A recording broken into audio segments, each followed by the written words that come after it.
सच्चिदानंद सद्गुरु साईनाथ महाराज की जय। ओम साई राम। मित्रों, आज का ब्लॉग आप सभी साईं परिवार के लिए विशेष लाभकारी और कल्याणकारी है, क्योंकि आज के ब्लॉग में हम अपने साईं परिवार के लिए एक बहुत ही विशेष उपाय लेकर के आए हैं, जिसके माध्यम से आपके घर के समस्त दोष समाप्त होंगे और नज़र की बाधा समाप्त होगी। क्योंकि आप लोगों ने सभी ने सुना होगा कि नज़र की बाधा एक ऐसी बाधा होती है जो निगेटिव ऊर्जाओं का समूह होता है। और नज़र की बाधा का मतलब क्या होता है, सबसे पहले तो आप ये समझिए। बहुत सारे परिवारों को आपने देखा होगा कि बहुत ही सुखी और संपन्नता से के साथ जीवन जी रहे थे, लेकिन अचानक से उनके जीवन में क्या होता है, हर चीज़ खराब होने लगता है। उनके परिणाम जो होने चाहिए वो गलत परिणाम होने लगते हैं। क्योंकि होता क्या है कि आपके घर परिवार पर एक ऐसी निगेटिव ऊर्जा काम करने लगती है जो आपको हर तरफ असफल करती है और सफलता से हजारों कदम दूर कर देती है। और परिवार जब तक यह चीज़ समझ पाता है तब तक वह घुन की तरह चाल देता है। तो यहाँ पर सबसे बड़ी चीज़ ये होती है कि कैसे इस नज़र की बाधा को हम पहचानें और कैसे परिवार में जो घर में दोष है उस दोष को समाप्त करें। तो यहाँ पर सबसे बड़ी चीज़ हम आप लोगों को आज बताना चाहते हैं कि घर की समस्त दोष को और नज़र की बाधा को समाप्त करने का जो उपाय है वो क्या है। और एक चीज़ यहाँ और बताना चाहेंगे, जो नज़र की बाधा होती है और घर की दोष होते हैं लगभग एक ही दूसरे के द्वारा उत्पन्न होते हैं।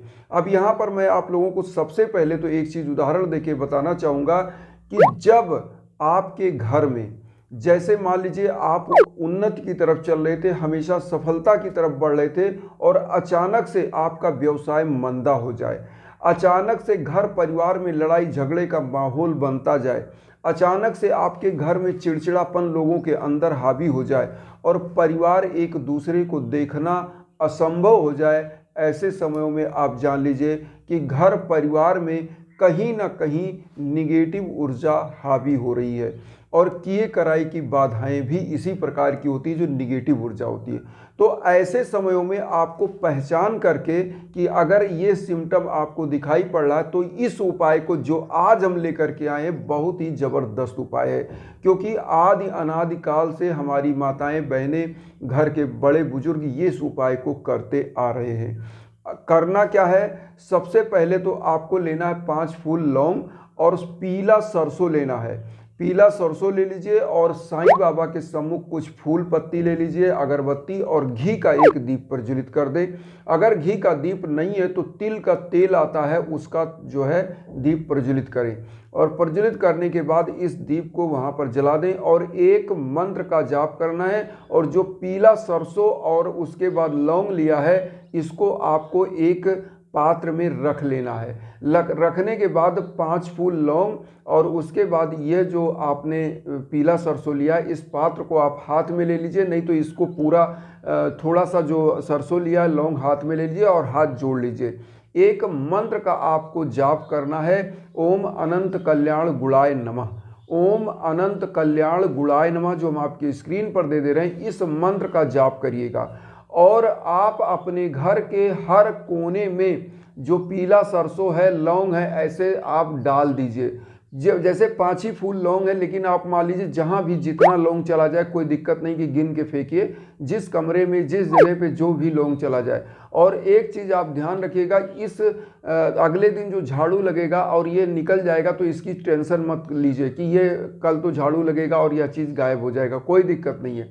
इसीलिए ये डाला जा रहा है। ओम अनंत कल्याण गुणाय नमः जब करके और पीला सरसों डालते हैं तो तंत्र क्रिया अगर आपके घर पर किया गया है, मंत्र क्रिया किया गया है, या घर पर किसी प्रकार की बाधाएं हैं, नज़र की बाधा, प्रेत बाधा, किसी भी प्रकार की, तो यह बाधा क्या होती है, आपके घर की बाधाओं को वह सोख लेता है सरसों।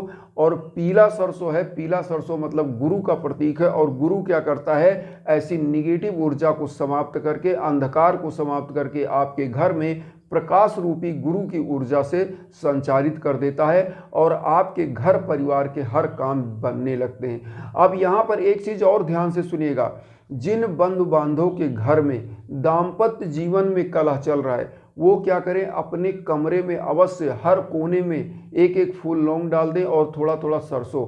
अगले दिन, उस दिन झाड़ू नहीं लगाना, अगले दिन जब सुबह मॉर्निंग में आप झाड़ू लगाते हैं तो निकल जाएगा, निकल जाने दीजिए और जहाँ भी इसको फेंकना हो फेंक दीजिए, कूड़े में कहीं भी, कोई दिक्कत नहीं, क्योंकि इस निगेटिव ऊर्जा को फेंक ही देना है, क्योंकि सभी निगेटिव ऊर्जाओं को यह सोख लेता है। अब जिन परिवारों का मान लीजिए बिजनेस है और कहीं पर उनकी शॉप है, शॉप में कोई उनके दिक्कत है, उनके यहाँ लाभ नहीं हो रहा है, अच्छे से बिजनेस चल नहीं रहा है, घाटा लग रहा है, वहाँ पर भी इसी उपाय को घर से करके और उस सरसों लौंग को ले जाके डाल दीजिए।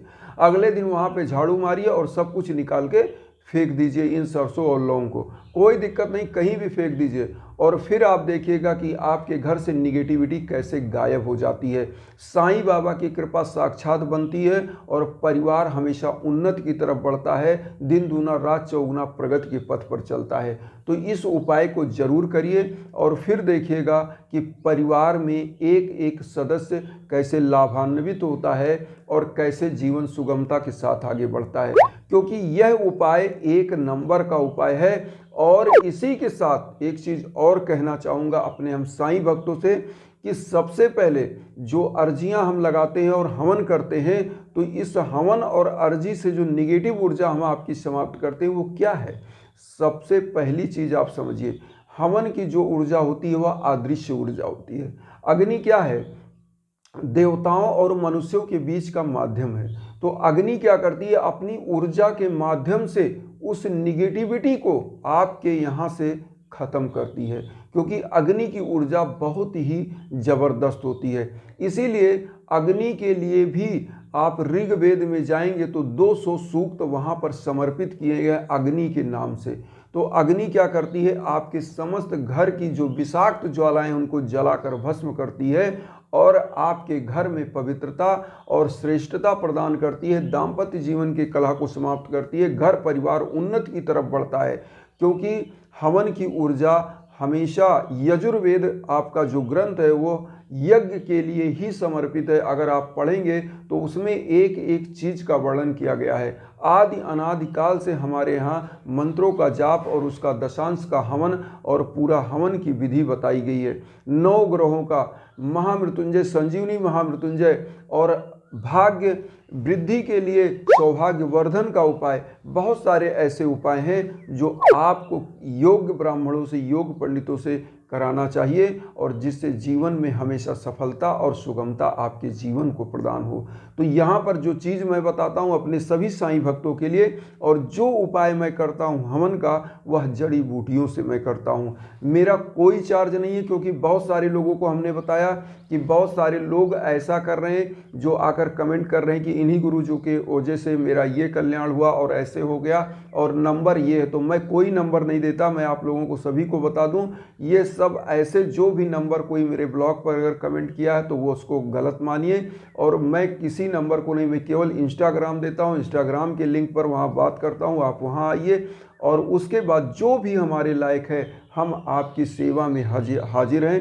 क्योंकि अभी मैं बताऊं, जो अभी हवन चल रहा था, हमारे एक बहुत ही प्रिय शिष्य का चल रहा था, और उस शिष्या का मैं बताऊं, उनके नाम तो मैं नहीं लूँगा, लेकिन उनके घर में काफ़ी कुछ दिक्कतें थी। उनके हस्बैंड का पैर टूट गया था, जो जिंदगी के और मौत के मुख से निकले, और उनके यहाँ क्या था, थोड़ा बहुत धन की कमी आ रही थी, लेकिन प्रभु की कृपा ऐसी हुई कि लखपति हो गए आज वो। तो मुझे खुशी ये होती है कि जब मैं हवन करता हूँ और लोगों का कल्याण होता है तो मुझे खुशी ये होती है कि मेरा साईं परिवार बढ़ रहा है। और जब साईं परिवार बढ़ता है तो मुझे खुशी ये होती है कि मेरा उद्देश्य है वसुधैव कुटुंबकम का, वह आगे बढ़ रहा है और विश्व शांति का मेरा सपना साकार हो रहा है। इसी सपने को हम साईं बाबा को आधार बनाकर चल रहे हैं, जिससे हमारे समस्त बंधु बांधवों के सपने साकार हों, उनका जीवन जो है हमेशा एक जो कृतार्थ इस रूप में हो कि उस सदमार्ग पर जीवन चल सके, यही मेरा उद्देश्य है। इन्हीं भावनाओं के साथ आप सभी बंधु बांधवों को सादर प्रणाम करता हूं, और आप सभी लोग चैनल को सब्सक्राइब करके आशीर्वाद दीजिए, मुझे भी अपना परिवार बनाइए, आप भी मेरे परिवार बनिए, और उन साईं भक्तों तक वीडियो को जरूर शेयर करिए जो किन्हीं कारणों से कष्ट में, दुख में। इन्हीं भावनाओं के साथ ओम साई राम।